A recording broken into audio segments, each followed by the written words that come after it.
everybody.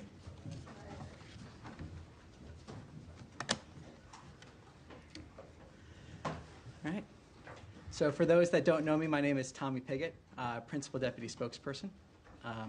Stepping in for the day for Spokesperson Bruce, who is traveling with the Secretary and the President. So to start, a few remarks up top, and then I'll be happy to take some questions. So the American people can be proud that their leaders are putting their safety and security and prosperity first. This week's developments show an administration delivering boldly on its promises, and the results speak for themselves. When President Trump says he will never leave an American behind, he means it. Idan Alexander has been released from Hamas captivity and reunited with his family in Israel. This is the result of unwavering American leadership. President Trump and Secretary Rubio are also strengthening strategic ties in the Middle East, delivering security and economic wins in Saudi Arabia, Qatar, and the United Arab Emirates. Earlier today, President Trump announced Saudi Arabia's $600 billion commitment to invest in the United States, building economic ties that will translate into jobs and opportunities for the American people and the region. Secretary Rubio will next travel to Turkey to attend the NATO Informal Foreign Ministers meeting. Since the November election, 20 NATO allies have announced increases in defense spending, a direct result of President Trump's leadership, and a renewed commitment to peace through strength. We also welcome the ceasefire between India and Pakistan and commend Prime Ministers Modi and Sharif for choosing the path of peace. As President Trump said, their decision reflects strength, wisdom, and fortitude. We urge both sides to maintain direct communication to preserve regional stability. Regarding Iran, negotiations continue to show progress. This administration remains clear. Iran will never be allowed to acquire a nuclear weapon. As President Trump has said, Iran can have a much brighter future. The time is right now for them to choose. And finally, the President has secured another win for American workers. An initial agreement with China to reduce China's tariffs and set a path for future discussions to open market access for American exports. As President Trump has said, the U.S. will continue to prioritize fairness, reciprocity, and results. The American people are already seeing the benefits. Inflation is down, grocery and gas prices are falling, and optimism is returning across the country. President Trump is once again delivering on his promise to make America great again. And before I take questions, I would like to thank Spokesperson Tammy Bruce and the entire team for its unwavering support. It is an honor to be here, and I look forward to answering your questions for the American people. And with that, I'll take some questions. Tommy? Yeah. Thank you. Welcome to the briefing room. Trump said today that he's ordering the cessation of sanctions on Syria. How quickly will the U.S. lift these sanctions? Is this something we could expect as soon as coming days? I have nothing additional to preview. The President obviously spoke to this, and the President has been clear he wants to see prosperity for the entire region. That's part of the purpose of this trip, so nothing to further preview in terms of a timeline. And is the U.S. pressing the UN Security Council to lift sanctions on HTS? Again, nothing to preview on that front, but as the President said, this is about making sure we can have a region with peace and prosperity, long-term prosperity. And as Caroline Leavitt said before the trip, this is about a golden age both for the American people and for the Middle East. And we're seeing that dedication with the many different announcements that the President made today. Can you give us an update on the talks between Russia and Ukraine later this week? Will Secretary Rubio be participating in those talks? What are the expectations from the U.S. side? And there's been talk about a face-to-face meeting between Zelensky and Putin. Can you tell us anything about that or talks to prepare for those talks? Well, the President has spoken to this as well. He has been clear that the meeting in Istanbul is a critical opportunity for direct talks between Russia and Ukraine. That has been clear. The President has also been clear that he wants to see those talks happen, and he's been dedicated to trying to first get that ceasefire and then an enduring peace.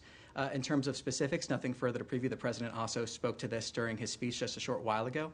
I'd refer you to his comments there. But this is a critical opportunity to, again, have those direct talks to try to achieve that ceasefire and then that long and enduring peace.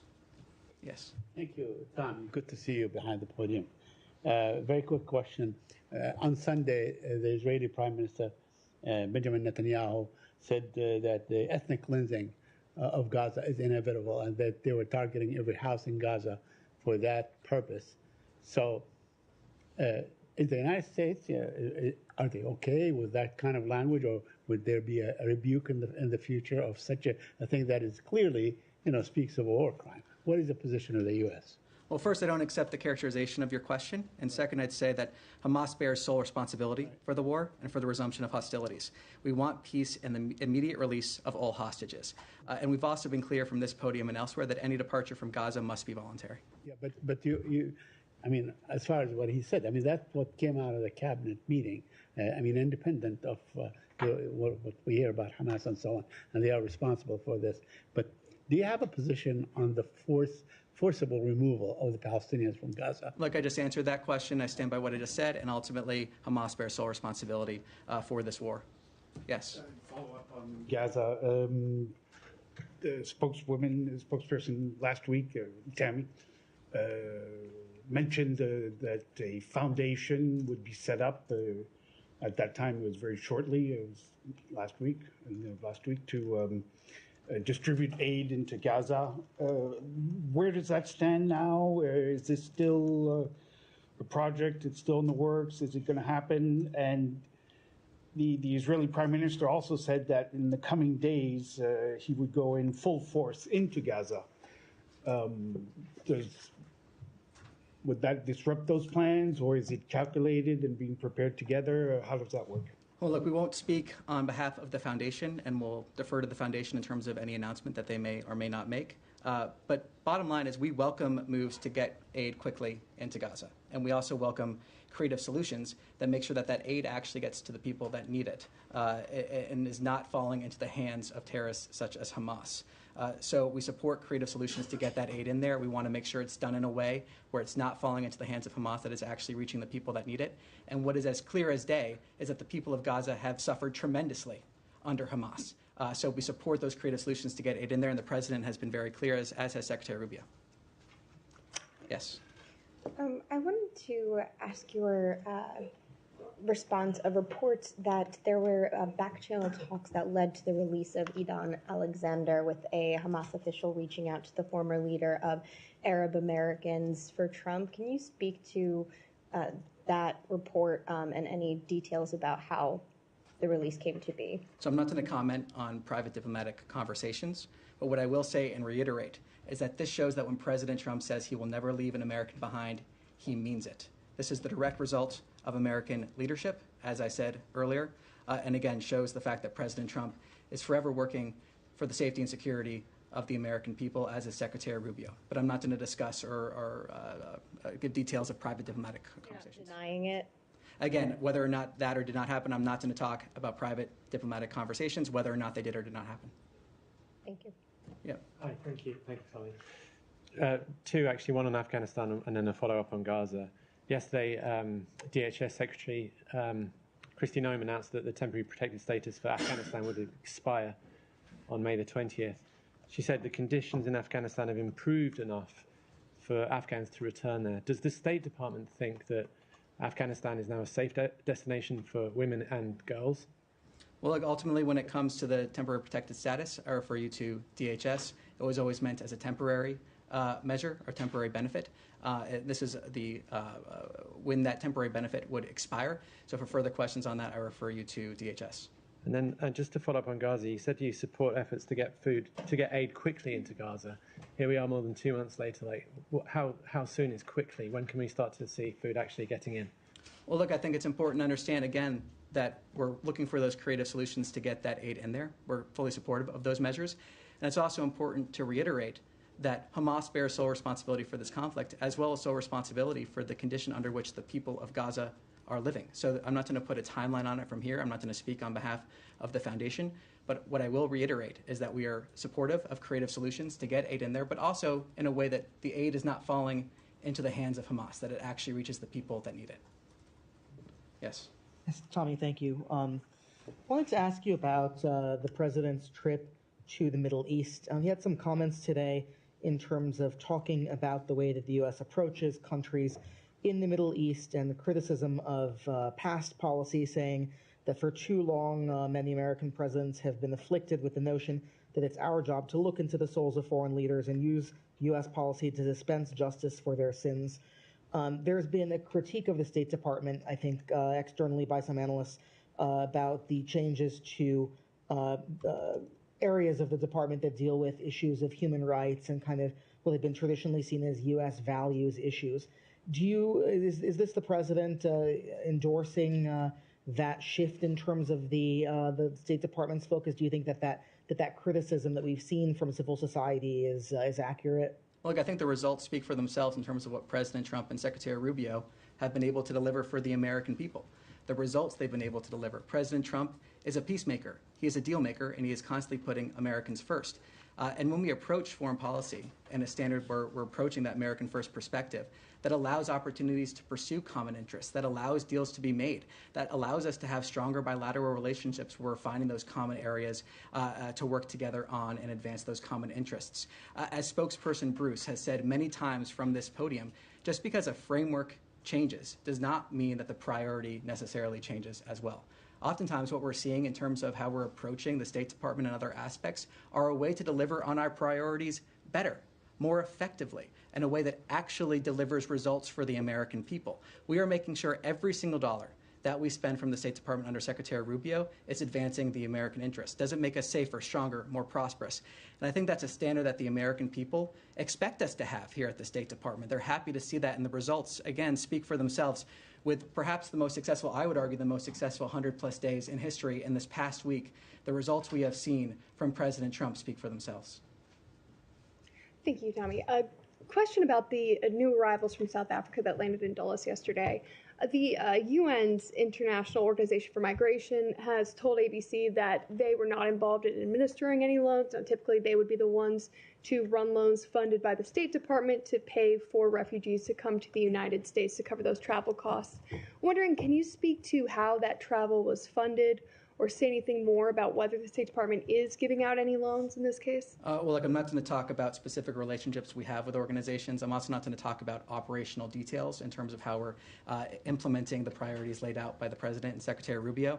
The main bottom line, though, is that we are implementing those priorities. We are seeing the President's executive orders being delivered upon here at the State Department, and this is an example of that, of course, collaborating across different agencies. So we're going to continue seeing those priorities fulfilled, but I'm not going to comment here on internal operational details or specifics of that nature. Yeah, thank you, Tommy. A question on Turkey, and I have a question on Iran too. Yesterday, the Kurdistan Workers' Party (PKK) declared its dissolution and end to its armed struggle against Turkey.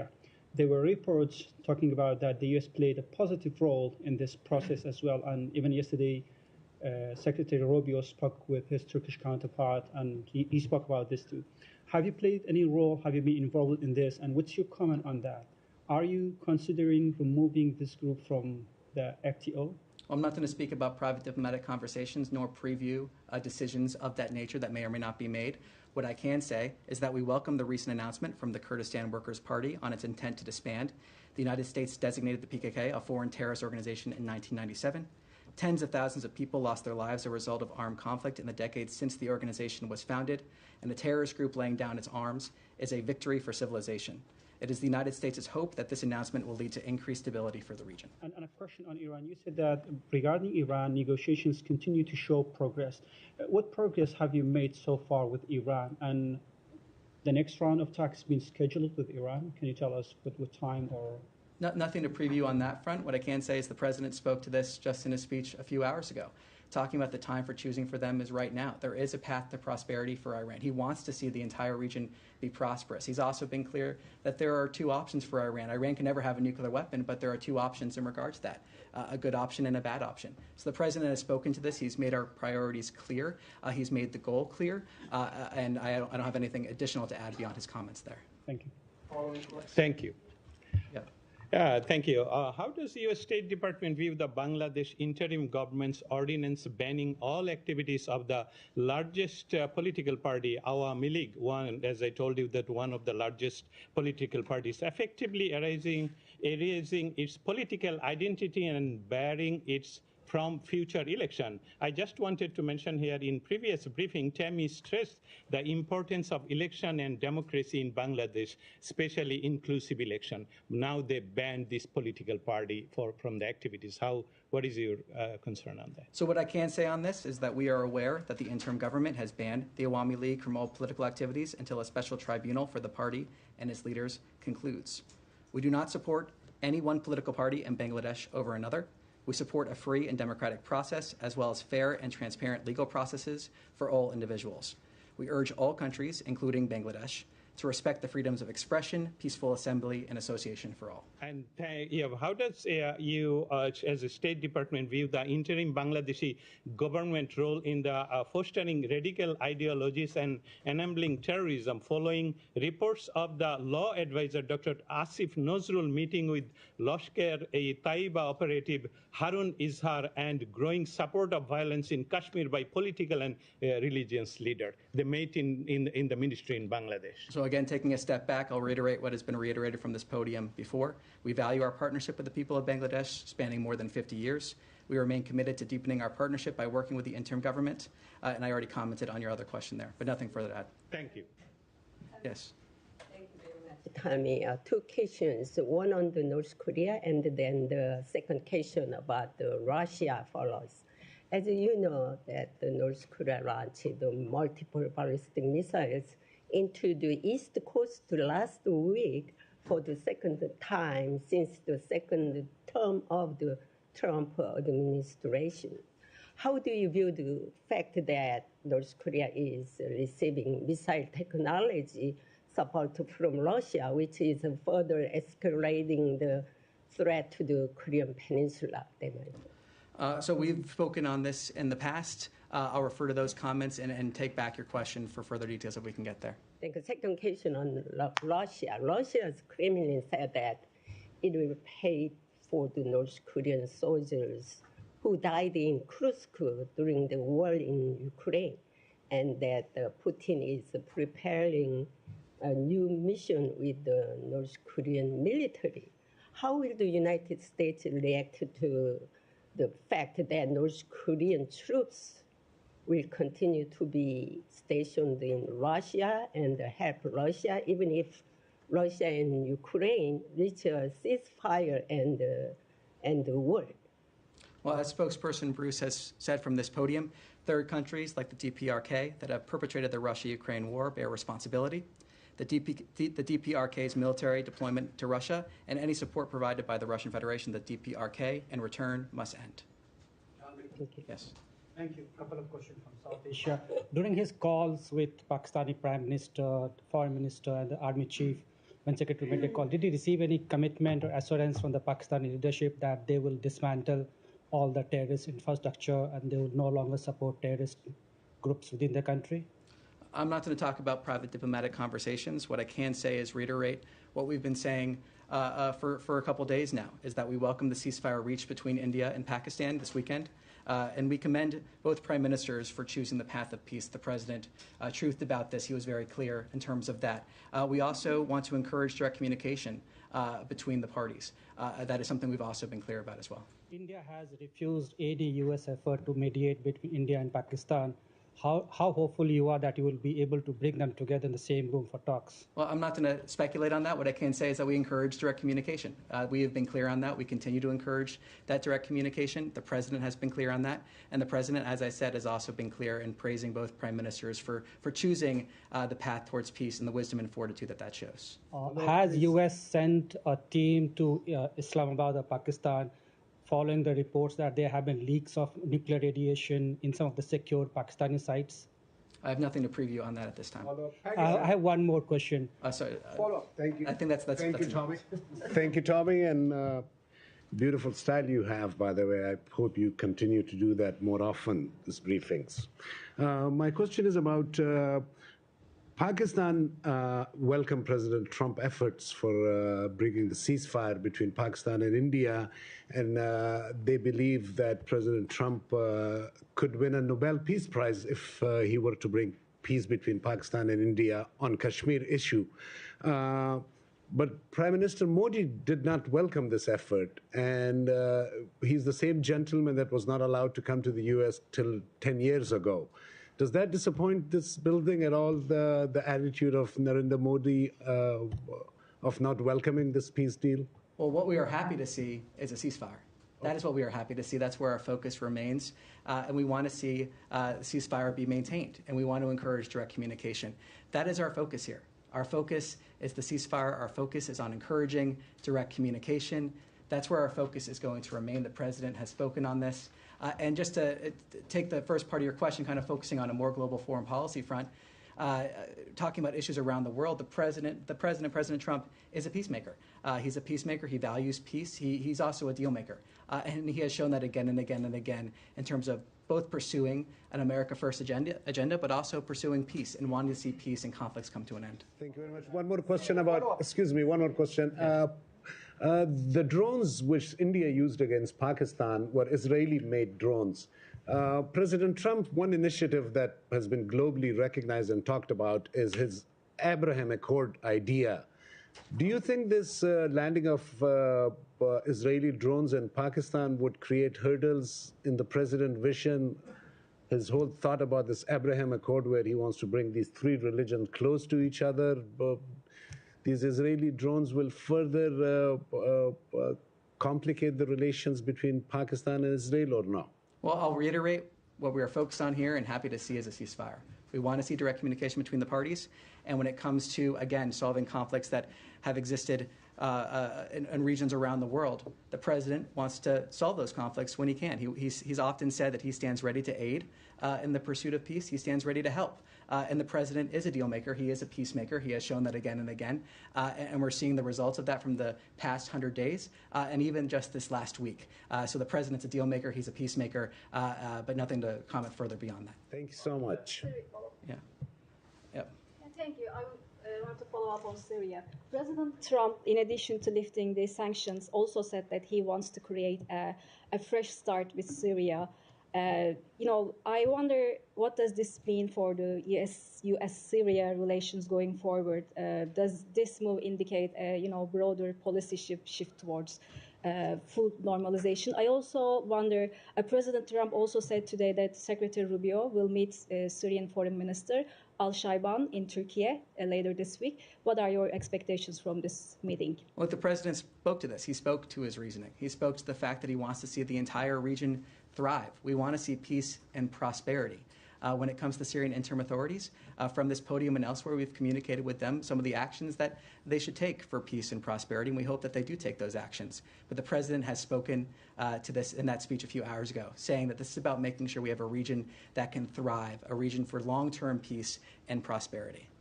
Yes? Yeah, I wanted to follow up about the Secretary Rubio's trip as well to the Middle East.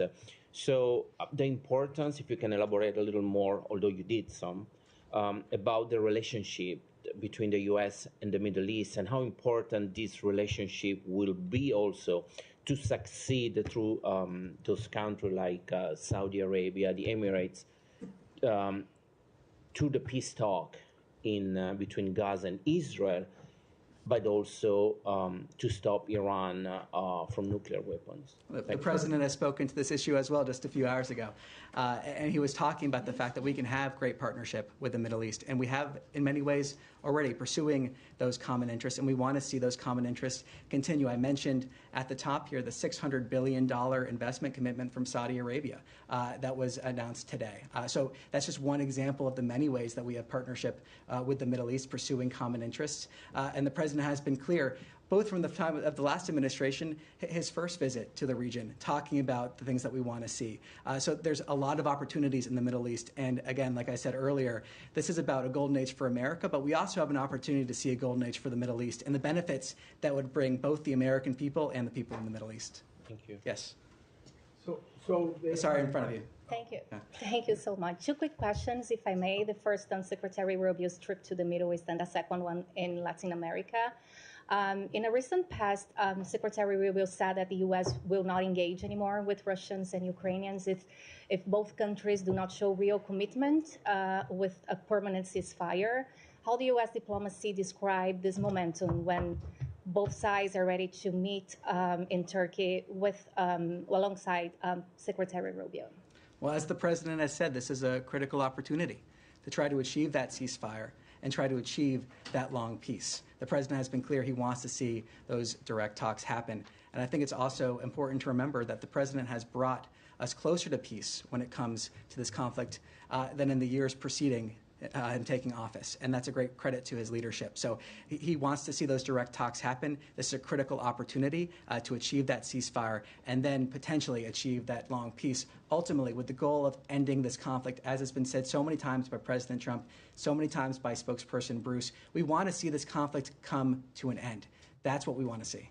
Latin America, very quickly, officials from the U.S. and Brazil, they convened here in Washington, D.C. yesterday to discuss disarmament, and according to the State Department, they discussed, for example, arms control with Russia and China. If you could address this matter. Nothing further to preview than what we've already said on this, so I refer you to those comments. And with that, thank you very much. I appreciate it, and see you on Thursday. Thank you. Thank you. Good job.